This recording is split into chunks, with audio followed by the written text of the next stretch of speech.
Jika tadi kita dengan aksesori wanita, kini saya akan ke utara untuk meninjau pula perusahaan aksesori lelaki. Destinasi gaya kali ini, saya akan ke negeri Perlis, Indra Kayangan.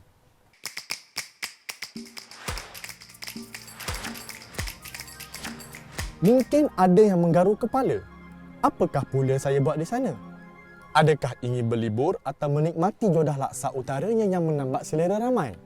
Sebenarnya, ya juga.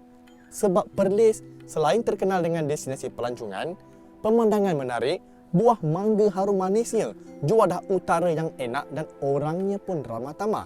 Capal dibawa oleh pedagang India ke Nusantara dan dipakai meluas oleh pembesar atau orang kenamaan dahulu. Kini, ia semakin mendapat tempat di kalangan generasi muda dan dilihat sebagai kelengkapan wajib bagi kaum lelaki apabila berbusana tradisi atau kontemporari. Negeri cantik bak permata di utara negeri Malaysia. Kecil tetapi memukau. Mesti ramai yang hairan, apakah agaknya produk fashion di negeri Perlis? Ramai yang tidak tahu, di negeri Perlis juga terdapat perusahaan pelengkap gaya bagi lelaki. Kita bertemu dengan seorang pereka dan juga pengusaha bagi produk capal yang terkenal di negeri Perlis, iaitu Tuan Saad.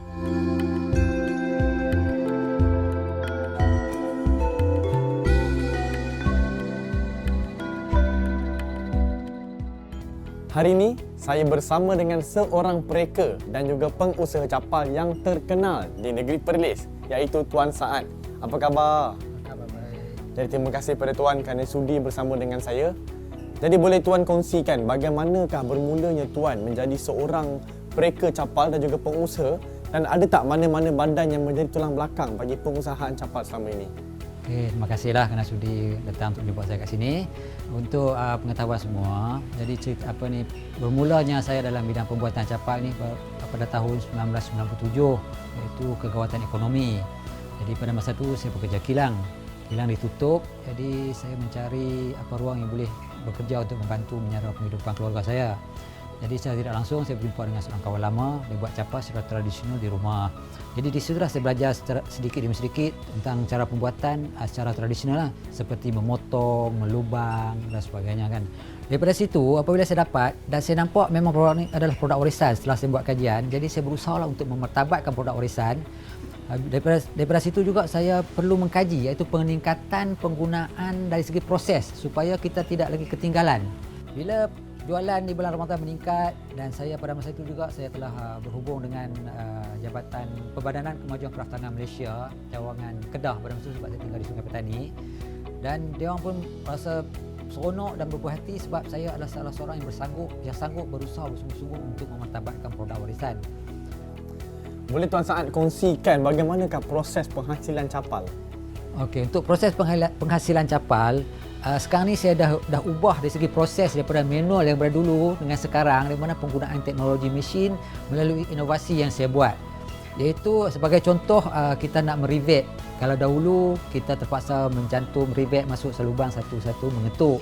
Tapi bila saya menggunakan mesin, kita hanya menekan kaki saja dia sudah dapat untuk pemasangan, dan dia lebih stabil untuk setiap pasang yang kita gunakan sebab dia menggunakan mesin dari segi memampatkan tekanan tu. Okey. Seperti juga memotong, di mana jika memotong menggunakan pisau yang biasa, agak kualiti agak tak baguslah kan. Tapi bila kita menggunakan mesin, dia lebih tajam mengikut kesesuaian saiz yang kita nak. Itu adalah untuk peningkatan dari segi kualiti, dan quality improvement untuk produk tersebut. Sebagai seorang pereka dan juga pengusaha capal, apakah impian dan juga wawasan Tuan Saad dalam memartabatkan industri capal dan juga ingin menerapkan rasa cinta penerimaan kepada anak muda? Okey, harapan saya pada masa akan datang iaitu ingin membuka pusat latihan supaya generasi hari ini dan juga akan datang dapat mengenali bahawa selipar capal ni kita boleh memartabatkan. Kalau saya tak berusaha untuk membuka pusat latihan, bermaksud tiada lagi lah siapa yang sanggup untuk meneruskan aktiviti buatan capal ni, sebab kebanyakan dia orang tidak mampu untuk membuat secara lebih commercialize untuk produk ni. Sebab tu saya gabungkan penggunaan peralatan dari segi teknologi dan juga idea kreativiti untuk menghasilkan capal. Dan saya juga mengharapkan bahawa ada juga anak-anak muda yang rasa berminat sebab bila kita menggunakan teknologi mesin, ada satu peluang bagi dia untuk berdaya maju lah. Maksud dia rasa, oh ini boleh diketengahkan sebab menggunakan teknologi mesin. Kalau dibandingkan dengan dahulu secara manual makin agak susah lah, ketinggalan. Itulah. Semoga apa yang diimpikan oleh Tuan Saad itu dapat direalisasikan suatu hari nanti, insya-Allah. Dan terima kasih banyak-banyak saya ucapkan buat Tuan Saad kerana sudi berkongsi pelbagai info yang menarik mengenai capal. Ya, sama-sama. Jom kita saksikan koleksi menarik yang dihasilkan oleh Tuan Saad.